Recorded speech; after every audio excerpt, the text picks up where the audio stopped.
Jesus e saúde mental. Mais uma vez, estamos aqui juntos para podermos refletir acerca da temática do estoicismo e do cristianismo. Estamos na quinta parte e no dia de hoje iremos tentar aprofundar algumas reflexões sobre essas duas visões de mundo tão pertinentes e tão interessantes acerca da forma que nós nos colocamos no mundo, a partir da palavra, a partir da atitude, de uma maneira mais prática, inclusive, mas também transcendendo reflexões sobre essa prática para questões mais complexas do ponto de vista espiritual. Então, convido você a ficar conosco mais uma vez no Estoicismo e Cristianismo, na parte 5, queremos nos desdobrar.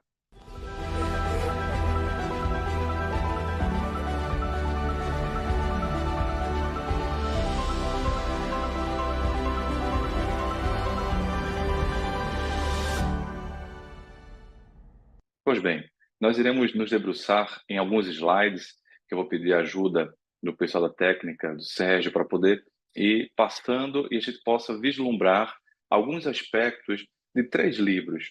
O livro Manual de Epicteto, que é o livro base que a gente está se debruçando para poder aprofundar a visão estoica, os evangelhos de Jesus, especialmente os 4 evangelhos, mas também a Boa Nova como um todo, né? As epístolas de Paulo, as epístolas dos apóstolos diretos de Jesus. A gente tem aberto, em geral, esses textos aqui e também vamos abrir hoje o Evangelho segundo o Espiritismo para podermos fazer essa junção de reflexões.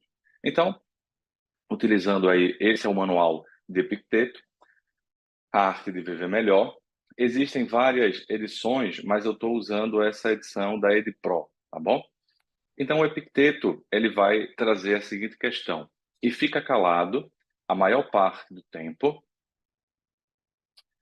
falando apenas o necessário e mediante poucas palavras, mas raramente, quando a ocasião exigir que fales, dispõe-te a falar, porém não a respeito de coisas ordinárias e coisas casuais. Sobretudo, não fale das pessoas, não importa se censurando, elogiando ou as comparando. Se estiver a teu alcance, articule teu discurso no sentido de encaminhar aqueles com quem convives para temas apropriados. Recusa-te a fazer juramentos, se assim puderes agir. Mas se não puderes, né, ou seja, se você precisar fazer algum tipo de juramento, age dessa maneira dentro do possível. Então, vejamos, pessoal, quantas recomendações práticas nós encontramos no ponto 33 do Manual de Epicteto. Primeiro, quando estivermos numa conversação, a gente tentar escutar mais do que falar, ouvir mais do que ser ouvido. Mas quando a gente for falar, que a gente saiba como se portar na nossa fala. Então, ele coloca, na ocasião em que você precise falar, não de coisas ordinárias, coisas casuais. Essa é a primeira reflexão, né? Tenta não falar de coisas banais. Tenta aproveitar o teu tempo com essa pessoa para falar de coisas positivas, que seja a tua fala um bálsamo de alegria ou pelo menos de leveza, né? Se forem coisas casuais, mas que tragam um propósito de leveza. Sobretudo, vem um terceiro conselho de Epicteto: não fale das pessoas, não importando se as censurando, as elogiando ou as comparando. A Epicteto ele vai ter essa perspectiva, né, de a gente não elogiar, porque o estoicismo ele tenta se manter mais imparcial, ele tenta na postura estoica, tenta de manter mais independente, mais autônomo diante da crítica, diante do elogio, diante das comparações, para que a pessoa possa ficar mais independente, para que ela não fique dependente da crítica, nem dependente do elogio para poder fazer as coisas, mas possa fazer as coisas de acordo com a autenticidade do propósito, possa fazer as coisas de forma autêntica, sem se abalar tanto com as reputações, ou seja, a fala positiva, a fala negativa, externa. Nessa mesma linha de pensamento, Epicteto vai recomendar não só que a gente não fique preso nessa reputação externa, como também, enquanto interlocutor, nós não contribuamos para reputações externas. Ou seja, que a gente não fique sendo o alimentador de censuras muito contumazes ou de elogios que podem também, digamos, corromper, né, a alma do outro. Isso, óbvio, que a gente tem que ter um entendimento. Emmanuel, em algumas passagens, através de Chico Xavier, também propõe isso, que a gente não, digamos, corrompa o outro a partir do elogio exagerado. Isso é importante de a gente seguir. Agora, não significa que a gente não possa, na conversação com o outro, parabenizar, agradecer, ser gentil, ser agradável. O importante é que nós sejamos autênticos, nós sejamos genuínos, que aquele elogio não seja da boca para fora e que a gente faça de uma maneira mais equilibrada. Então, por exemplo, você vai para uma palestra e aí o palestrante faz uma palestra muito boa, né, e você fica emocionado.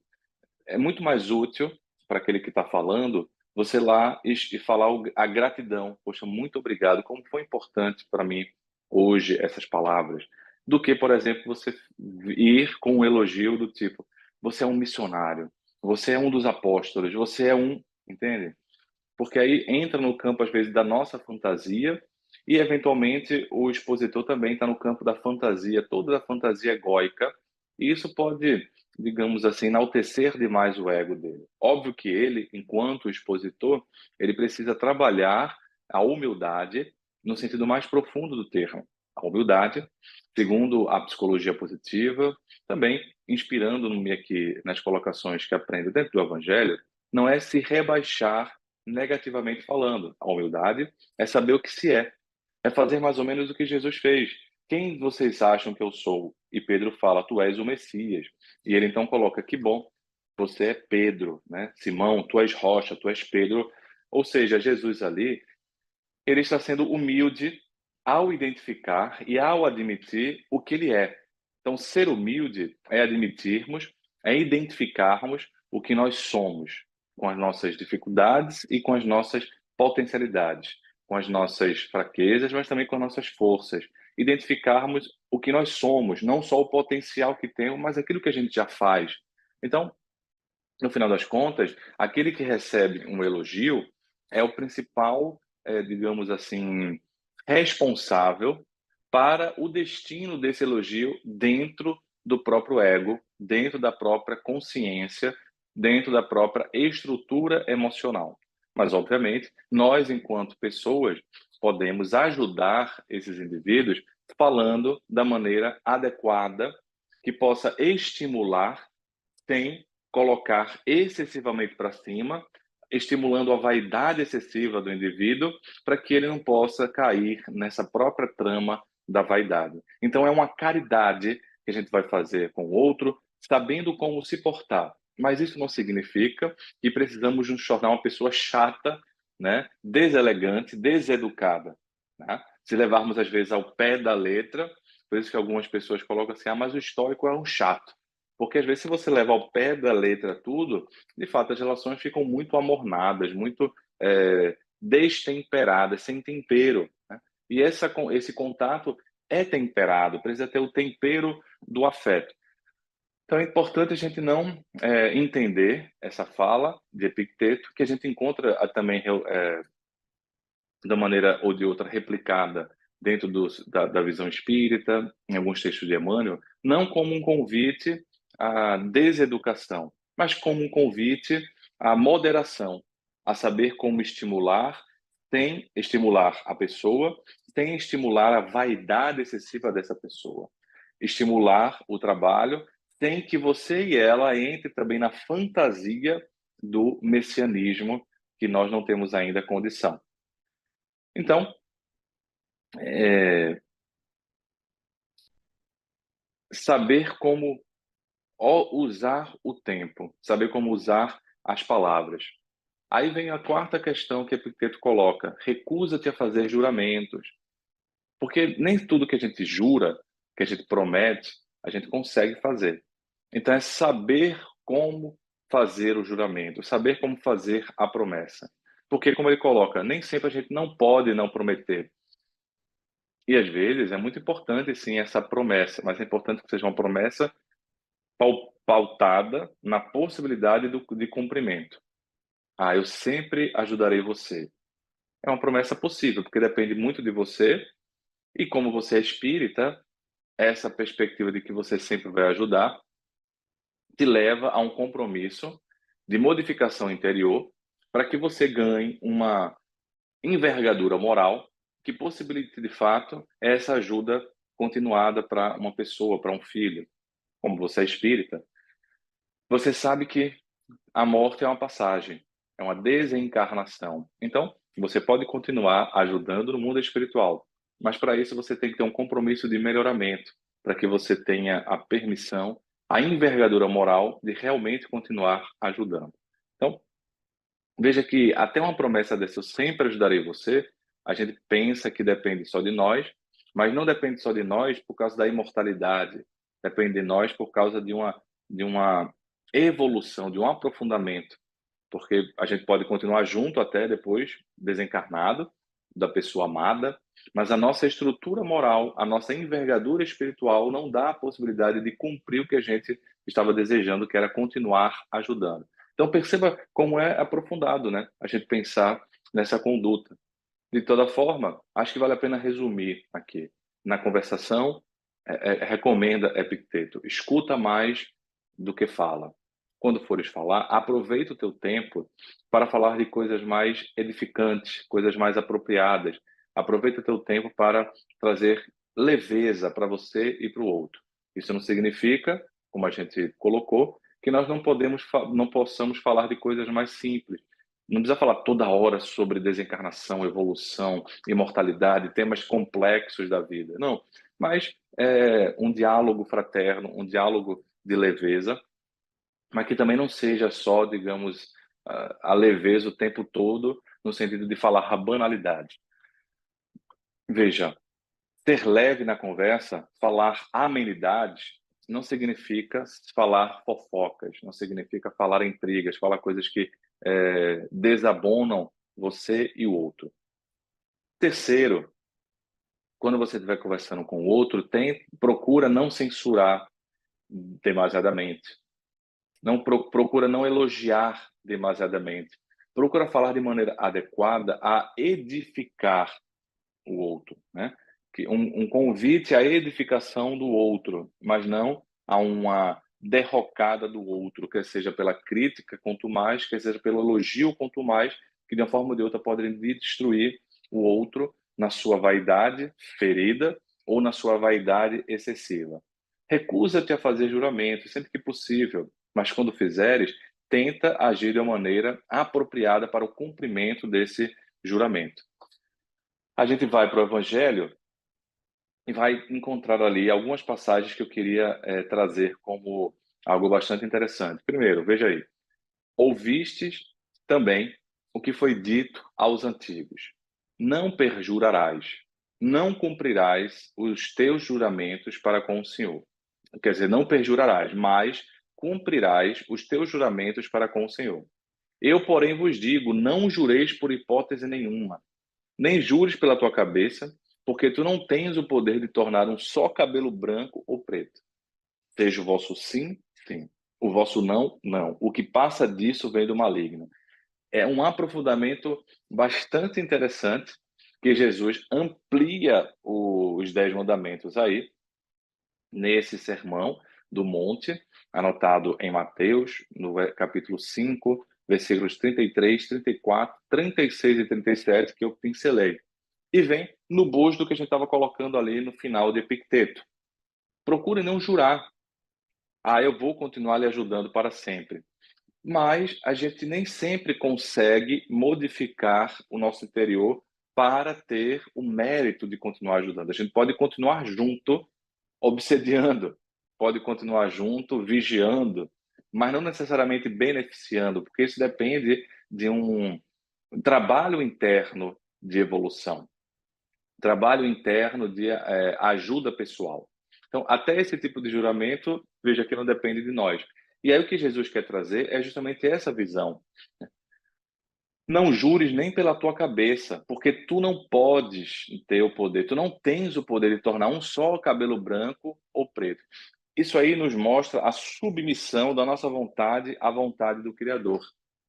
A submissão da nossa vontade à vontade de Deus. E nos mostra uma humildade, porque, de certa forma, dependendo do juramento, esse juramento é quase uma externalização de vaidade.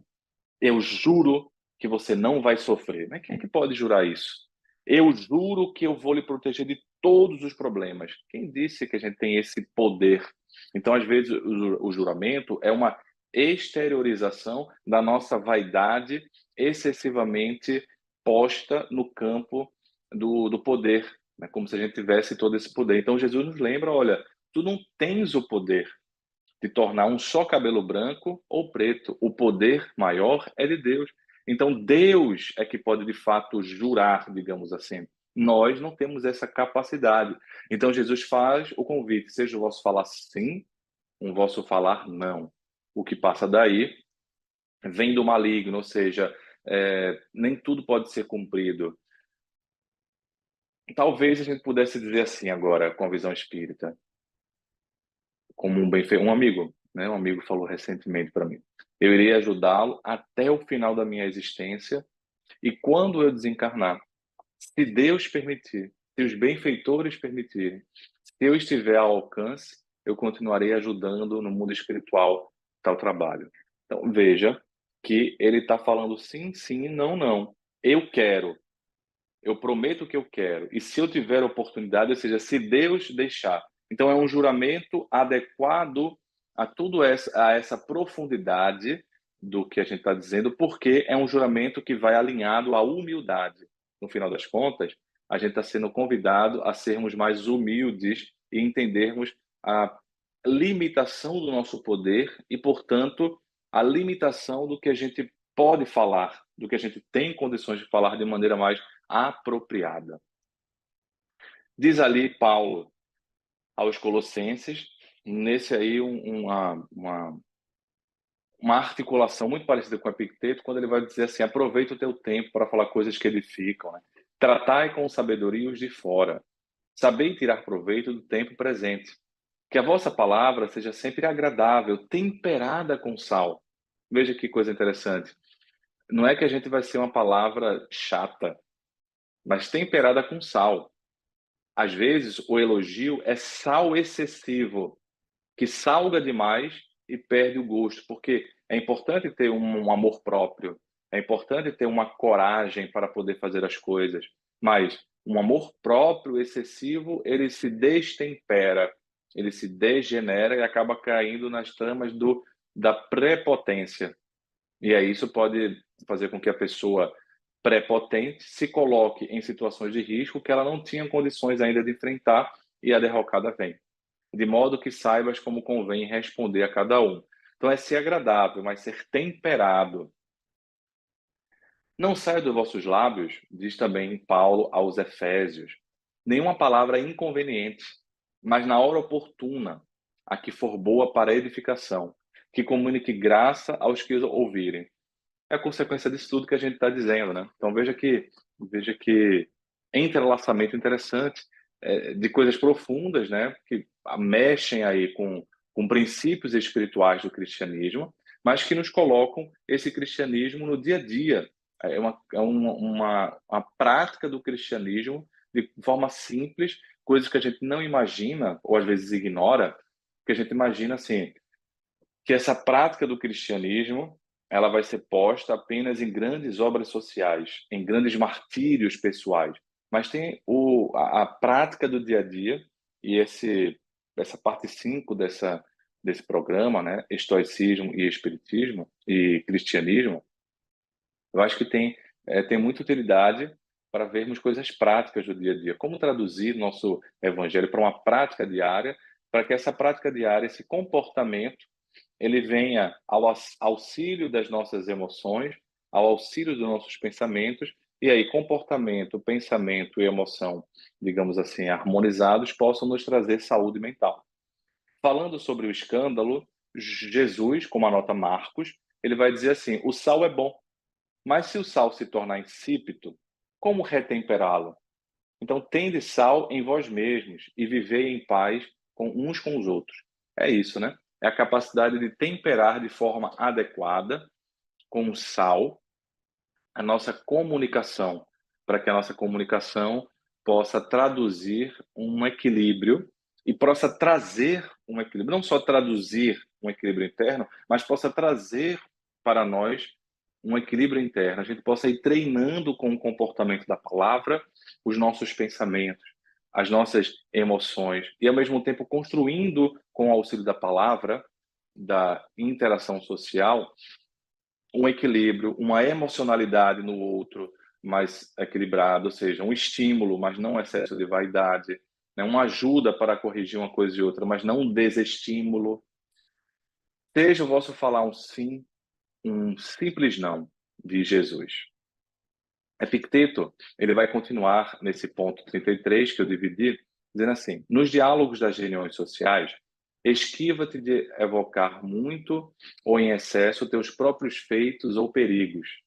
Com efeito, embora seja para ti muito agradável recordar os perigos que experimentaste, não é agradável aos outros ouvir as tuas vicissitudes.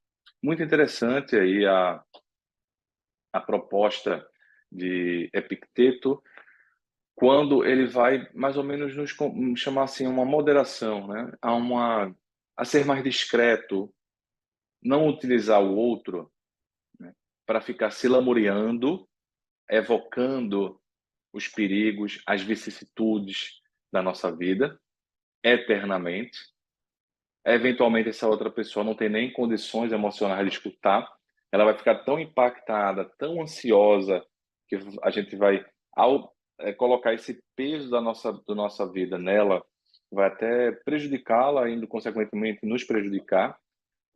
Mas também, às vezes, a gente falar demais dos nossos feitos vai também colocar um outro peso na pessoa. Imagine só, você está super bem na vida e o seu interlocutor está super mal. E aí você fala de todos os seus feitos. Que peso a gente vai colocar no outro? O peso da inveja.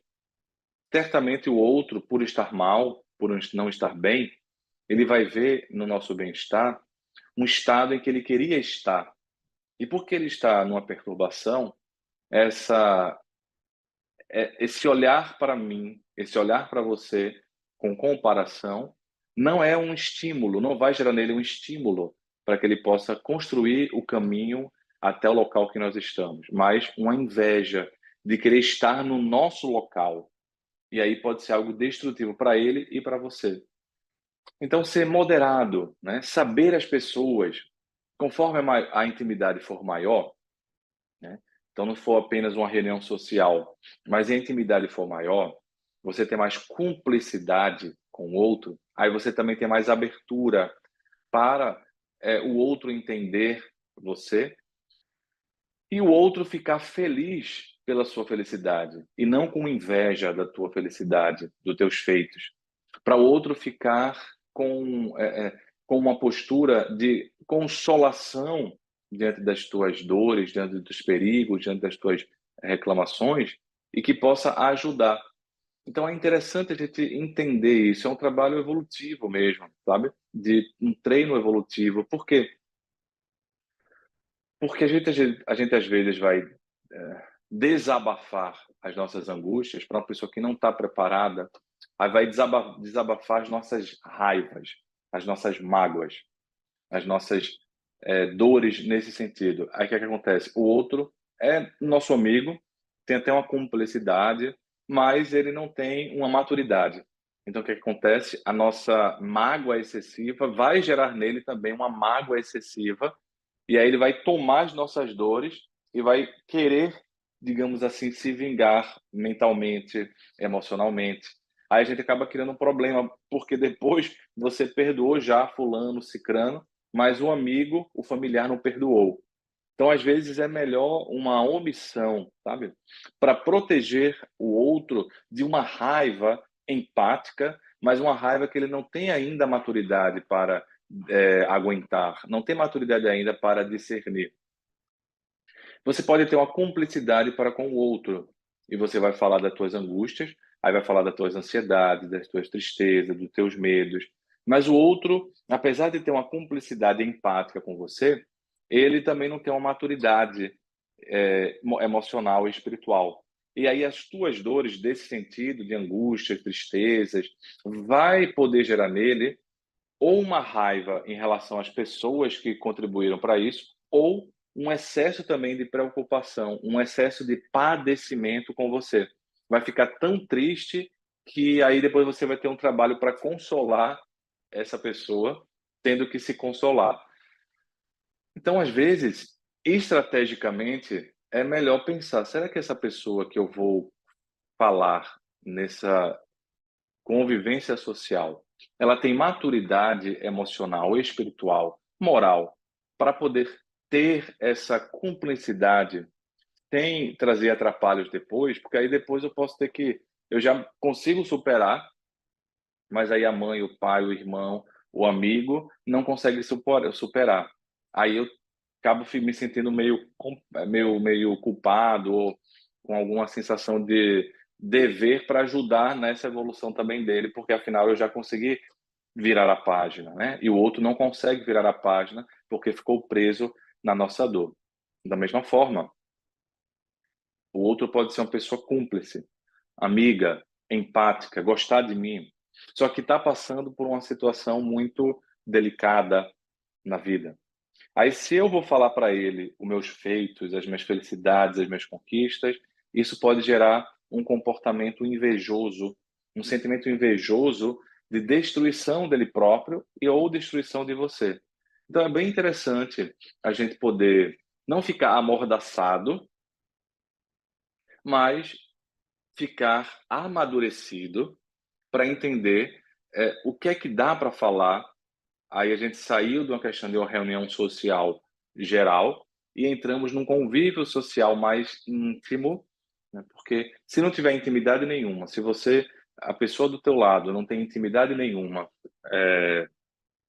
não tiver cumplicidade nenhuma, muito menos maturidade, a tua conversa vai servir para ou ela colocar a lenha mais na fogueira, se você está contando de um problema, ou ela vai colocar a lenha na fogueira, ou ela vai diminuir a tua dor, né?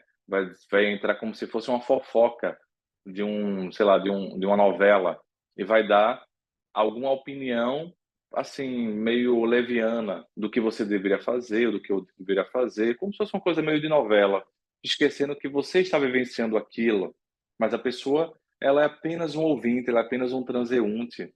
Não tem porque você estar contando aquilo ali de forma tão abertamente para a pessoa. Ou ela vai colocar um dedo na ferida no sentido de diminuir o teu feito, né, por inveja. Então, quando tem menos complexidade, né, menos maturidade, né, a não ser que a gente soubesse que as pessoas são bem maduras, aí a gente poderia falar com mais tranquilidade, porque as pessoas são bem maduras, vão tentar nos ajudar na medida adequada. Mas, saindo desse aspecto, numa reunião mais íntima de cumplicidade, de amor, também aí a gente tem que ter algumas cautelas, né? Vamos ver ali Epicteto, agora no ponto 37. Se assumes um papel além da tua capacidade, tanto te desonrarás nisso, quanto deixarás de lado o papel que poderias desempenhar. De certo modo, eu coloquei aí, porque vem um pouco na consequência do que a gente está dizendo aqui. Imagina a gente coloca esse amigo, essa pessoa, esse ser humano que está fora de nós, num papel que ele não tem condições de assumir. Um papel de pai, protetor, guia espiritual, psicoterapeuta, né? Ele não tem condições de assumir tudo isso. Então é muita expectativa de nossa parte que transpassa a capacidade dessa pessoa que está nos escutando. E aí, consequentemente, essa pessoa vai se desonrar nisso e vai desonrar a nós mesmos. Da mesma maneira, somos nós. A gente precisa ter humildade de saber os nossos limites e as nossas potencialidades e as nossas capacidades já conquistadas. Então, a gente tentar. Isso é um trabalho de autoconhecimento, não é nem um trabalho de autodesenvolvimento. O desenvolvimento vem com um tempo, né? Vem com uma posterioridade. Isso aqui que eu estou colocando é um trabalho de autoconhecimento. Se conhecer um pouco mais para saber quais são as nossas capacidades para poder aceitar ou não. Eu me recordo do primeiro trabalho na casa espírita que eu desempenhei. Eu tinha ali 13 anos de idade e comecei a campanha do quilo. Eu estava 12 para 13 anos, né? Estava no ano que eu ia fazer 13 anos de idade. Aí comecei a campanha do quilo e comecei também eh, na evangelização, né? Só que na evangelização, antes de começar a evangelizar, eu tinha pedido para fazer antes um ano de estágio, de acompanhar todas as atividades da evangelização. A confecção do lanche, estar dentro da sala de aulas acompanhando, ajudar a levar o lanche, porque eu queria primeiro ler o livro dos Espíritos completamente para poder me capacitar. Era isso que eu achava que eu precisava fazer. E eu achei muito interessante porque, óbvio, as pessoas precisavam de trabalho e aí uma delas falou assim, trabalhadores, né? Aí falou assim, eita, mas por que tu não começa logo? Eu falei, não, eu queria me capacitar primeiro. E aí um outro comentou, para trabalhar ninguém quer. Mas veja que coisa, eu jovem, pedindo para fazer um estágio, porque eu sabia que ali eu ainda me sentia não capaz de assumir aquela responsabilidade, né? Não é que eu fosse incapaz, mas não estava com total capacidade na minha perspectiva. Então, eu não queria assumir um papel de cara que fosse além dos meus limites, porque se eu fizesse isso, eu iria, digamos assim, não desempenhar o que eu deveria desempenhar de forma adequada. Eu iria desonrar o papel. E aí eu esperei, né? Conversei, expliquei, fiz um ano de estágio, assim, estudando. Então, acho que era 12 anos. Aí quando foi no ano seguinte, de 12 para 13, eu comecei a evangelizar a juventude. E curioso é que essa pessoa que disse assim, para trabalhar ninguém quer, depois de um tempo foi ela que deixou a casa espírita. Então, assim, é importante a gente ver a nossa capacidade e aceitar os papéis da vida de acordo com as possibilidades. Porque se for uma pessoa de fora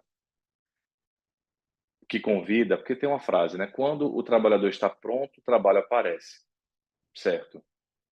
Porém, isso é verdade. Porém, às vezes a pessoa que está convidando para o papel, ela não está tão bem, ou então ela está desesperada para o trabalho, para aparecer o trabalhador, né?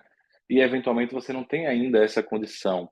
Então, ao invés de deixar a decisão da se você tem capacidade ou não para fazer para a pessoa de fora, que você também possa assumir um pouco mais essa decisão, esse poder de decisão, a partir do autoconhecimento que você tem das suas limitações e das suas capacidades, para que assim, quando o trabalhador estiver pronto, o trabalho apareça de uma maneira mais harmônica, porque tanto a espiritualidade percebeu, né, e aí trouxe uma confirmação a mais para que as coisas acontecessem, como os benfeitores encarnados perceberam, ou seja, aqueles mais maduros perceberam, quanto você também se sente tranquilo, capacitado, porque você tem um conhecimento de si um pouco mais apropriado. Então, esse é um tema importante que Epicteto traz, né, que a gente quis transcender para os trabalhos espíritas do movimento. Aí Epicteto ele vai trazer no capítulo, no ponto 46, no banquete, não digas de que forma se deve comer, mas come da forma que se deve. Isso é bonito, né? Não diga como se deve fazer, mas faz tu mesmo, como deve ser feito. E aí você vai servindo de um certo exemplo, ao invés de servir de um cobrador. Porque como se deve comer, como se deve agir, a gente está no papel de corretor da caridade alheia, né? Vendendo a caridade para os outros, mas você mesmo não compra. Quando você passa a ser o comprador da caridade, ou seja, aquele que faz, aquele que acontece, você está mostrando como se faz e não só cobrando dos outros que os outros façam. Sócrates, ele se despojou a tal ponto e tão radicalmente da postura exibicionista que as pessoas o procuravam quando queriam que ele as apresentasse a filósofo e ele as conduzia a eles. Veja que coisa curiosa. Sócrates é o principal filósofo da antiguidade, mas ele não era exibicionista, era tão simples que às vezes as pessoas procuravam Sócrates para que Sócrates apresentasse os filósofos que Sócrates conhecia, mas Sócrates era o principal filósofo. Só que ele como não era exibicionista, às vezes passava batido, passava despercebido, e aqueles outros que se apresentavam na postura de filósofos, na realidade eram aprendizes de Sócrates. Ele era capaz de não chamar a atenção para si. As ovelhas não trazem aos pastores sua forragem para exibir quanto comeram. Antes, digerem interiormente e externamente produzem lã e leite. Muito interessante nessa fala de Epicteto. As ovelhas não trazem aos pastores sua forragem para exibir quanto comeram. Antes, comem, né, a forragem, comem o pasto, digerem esse pasto e externamente produz leite, produz lã. Ou seja, o trabalho é um trabalho mais interno. Se é o trabalho mais interno, ele não deixa de ser um trabalho mais oculto. O trabalho no bem, dentro de uma visão espiritista, dentro de uma visão cristã, ele tem uma parte que é visualizada pelos outros. Mas tem uma outra parte, que é esse trabalho da ovelha. Se nós somos ovelhas do bom pastor Jesus, um trabalho que a gente vai fazer, que vai desempenhar nesse grande serviço, né, nessa grande fazenda chamada mundo, vai ser visto pelos outros, né? Mas o principal trabalho é o trabalho interno, de desenvolvimento pessoal, de autoconhecimento. Esse trabalho interno não vai ser visto pelo outro, mas se traduz nessa fala de Epicteto. A transformação do alimento, da água da vida que Jesus nos dá, em um produto de lã e de leite, ou seja, em fecundo trabalho, em consequências fecundas para a vida, que possam trazer agasalhos com a lã, possam trazer alimento com o leite, porque não foi de nós, foi a transformação que ocorreu em nós da água da vida. Então tem um trabalho visível, mas é sobretudo o trabalho invisível que vai dar caldo para esse trabalho visível. Porque senão a gente fica exibicionista, ou seja, mais preocupado com a aparência do que com a essência. Fica mais hipertrofiado externamente do que desenvolvido internamente. Então temos uma hipertrofia exterior e uma atrofia interior. E o trabalho no bem é um trabalho de equilíbrio, não fugindo da raia, mas também entendendo que esse continuar na raia precisa também ter um compromisso de continuar internamente, as forças internas. Propôs Jesus uma parábola. Dois homens, né? Eles achavam que eram justos e desprezavam os outros. Dois homens, então, subiram ao templo para orar. Um era fariseu e outro era publicano. Então, o fariseu era aquele que tinha uma importância no judaísmo como, digamos, um mantenedor da lei, né? Da fé judaica. E o publicano era o judeu que cobrava impostos para Roma. Então, o publicano era tido como alguém execrável, porque estava traindo o próprio povo. O fariseu, de pé, orava assim consigo mesmo: ó Deus, graças eu te dou, que não sou como os demais homens, roubadores, injustos, adúlteros, nem ainda como este publicano. Jejuo 2 vezes por semana, dou o dízimo de tudo quanto ganho. Mas o publicano, diz Lucas, estando em pé de longe, nem ainda queira levantar os olhos ao céu, mas bater no peito, talvez chorando: ó Deus, sê propício a mim, o pecador. Digo-vos que este desceu justificado para a sua casa, e não aquele. Porque todo aquele que a si mesmo se exaltar, será humilhado. Mas o que a si mesmo se humilhar, será exaltado. Então, o publicano, em alguma forma, ele se arrependeu, percebeu, e ele coloca para Deus: eu sou um pecador, tende piedade de mim, digamos assim.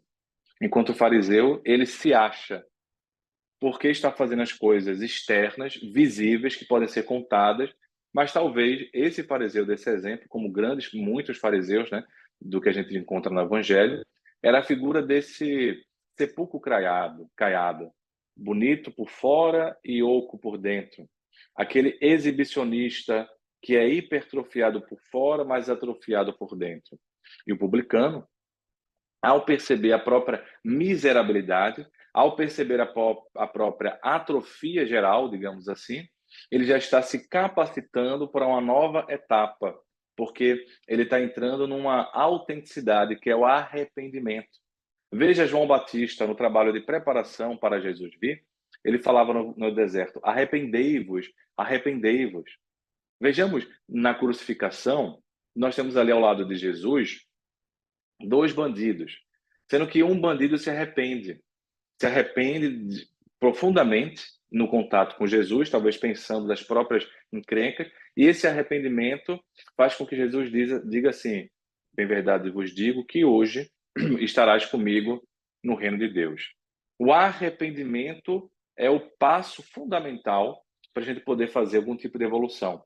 Porque sem o arrependimento, a gente está estagiando em duas áreas, não necessariamente estaticamente falando, mas a gente está com as características de duas coisas. Uma é o excesso de vaidade, num termo psiquiátrico, o narcisista, patologicamente falando, que só vê a si mesmo e, portanto, não se arrepende, porque tudo, na verdade, ele não tem nem insight dos equívocos que tem, né? Ou a psicopatia, que nem culpa tem. Quando eu me arrependo, eu estou saindo dessas faixas psicopáticas e narcisistas, porque eu estou vendo não só a mim e os meus interesses, mas os outros. Eu estou percebendo que algo que eu fiz atrapalhou ou atrapalha a vida dos outros. Eu estou percebendo que tem uma consequência. Então, estou saindo da minha infantilidade e entrando para uma maturidade. Então, o arrependei-vos é uma coisa muito importante para podermos sair dessa fase exibicionista da vida, portanto, mais perturbada, mais infantil no sentido negativo, no sentido de infantilidades, de não maturidade. Não quer dizer que aquele bandido estava já completamente no reino do céu. É mais ou menos como nós temos ali no livro 50 anos depois, né, o filho de Nestório, que é Emmanuel. Então, o filho de Emmanuel, no livro Nestório, ele, em um determinado momento, escreve ali, Emmanuel, fulano, ele tinha assim, ele vislumbrava o reino de Deus, mas por conta do passado dele, ele ainda precisava, na vida, passar por muitas tribulações. Então, ele vislumbrou o reino de Deus a partir dessa mudança. Então, o arrependimento é uma coisa fundamental, porque fala dessa autenticidade, essa vontade de mudar. E aí, por isso que o publicano, né, ele está melhor, porque ele, percebendo a sua perturbação, o seu equívoco, ele, ao se arrepender, ele se coloca na postura de humildade, né? Aquele que se humilhar, ou seja, aquele que encontrar a humildade, ele será exaltado, porque ele está aberto a uma mudança.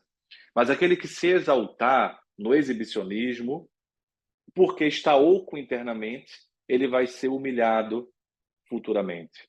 É uma passagem fantástica para a gente poder pensar no dia a dia, veja que são coisas do dia a dia. Outra parábola, né? Observando como os convidados escolhiam os lugares de maior destaque ao redor da mesa, Jesus lhe propôs uma parábola, anota Lucas. Quando por alguém fores convidado para um banquete de casamento, não busques o lugar de honra, pois é possível que tenha sido convidada também outra pessoa que seja mais digna do que você. Sendo assim, o anfitrião, que aos dois convidou, se aproximará e te pedirá: dá lugar onde estás a este. Então, sobre grande humilhação, irás ocupar o último lugar. Por esse motivo, quando fores convidado, dá preferência aos lugares menos importantes, de forma que, quando passar o anfitrião do banquete, te saúda dizendo: amigo, vem, assume o lugar mais importante. E assim, serás honrado na presença de todos os convidados. Portanto, todo o que se promove será envergonhado, mas o que a si mesmo se humilha receberá exaltação.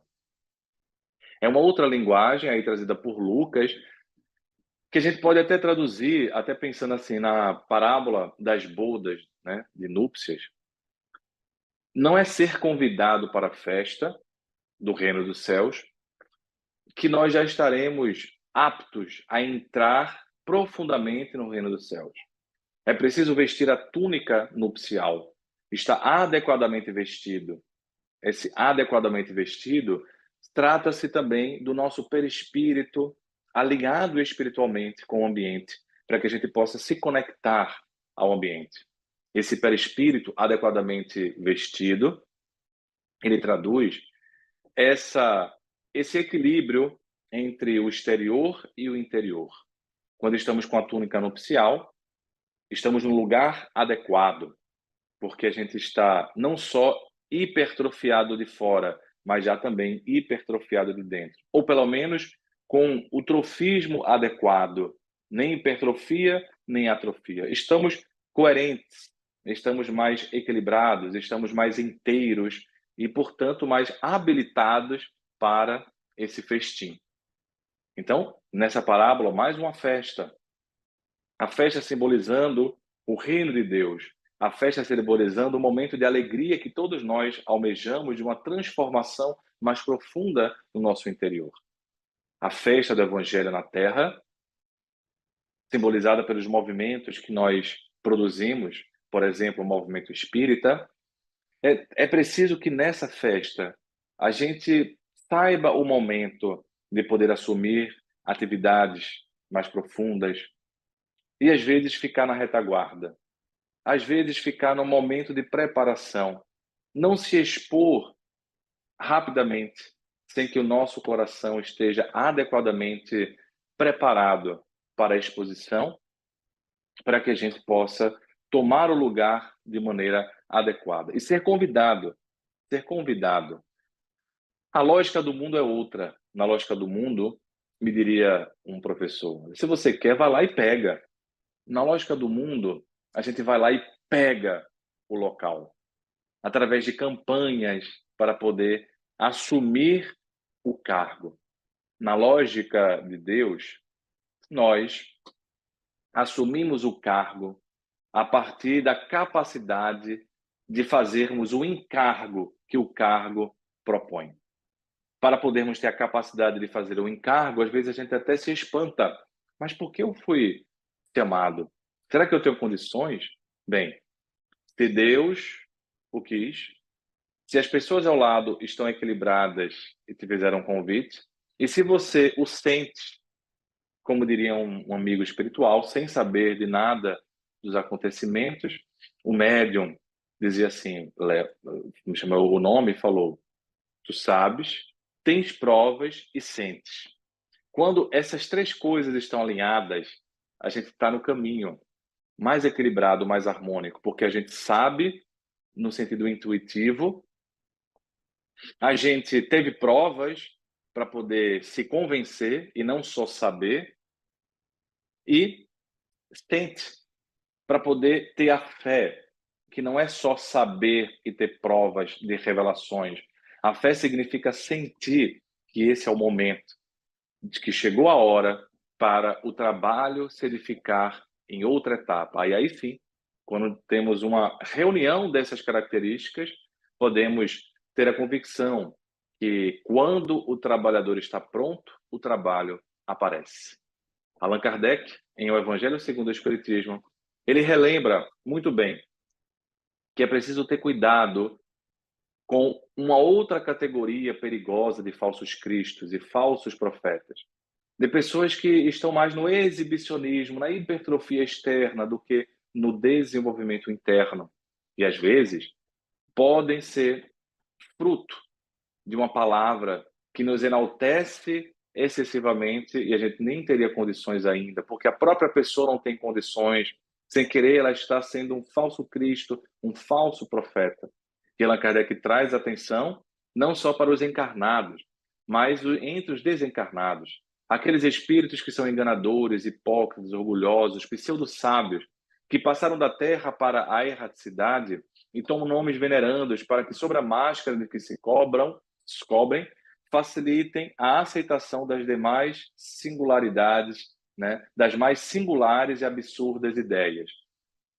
Então, esse é um ponto muito importante, o ponto que nos coloca preparado para o trabalho, preparado para a atividade, no sentido mais profundo da doutrina espírita, do movimento espírita, para que a gente possa, alinhado, equilibrado, no momento adequado, podermos aceitar e dizer: muito obrigado, Senhor, pelas oportunidades que se chegam.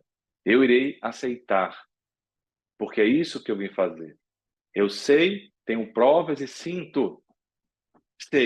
que apesar de não estar com a túnica nupcial totalmente preparada, eu estou em vias de preparação e isso me coloca na possibilidade da construção.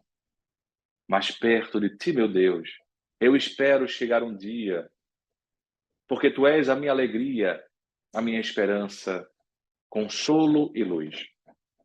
Por caminhos sinuosos, os meus passos ainda incertos, dar-me-ão de acesso ao país da perfeição.